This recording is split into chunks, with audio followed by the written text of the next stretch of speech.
Click the welding cylinder stop button to make the welding cylinder rise and adjust the position of the copper welding wire. Adjust the position of the copper welding wire so that it is in the middle of the edge of the welding barrel. The position of the copper welding wire can be adjusted by opening the screw on the side.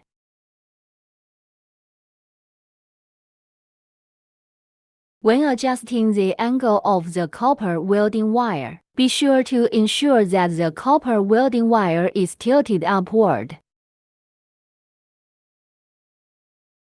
After adjusting the copper welding wire, tighten the side screws.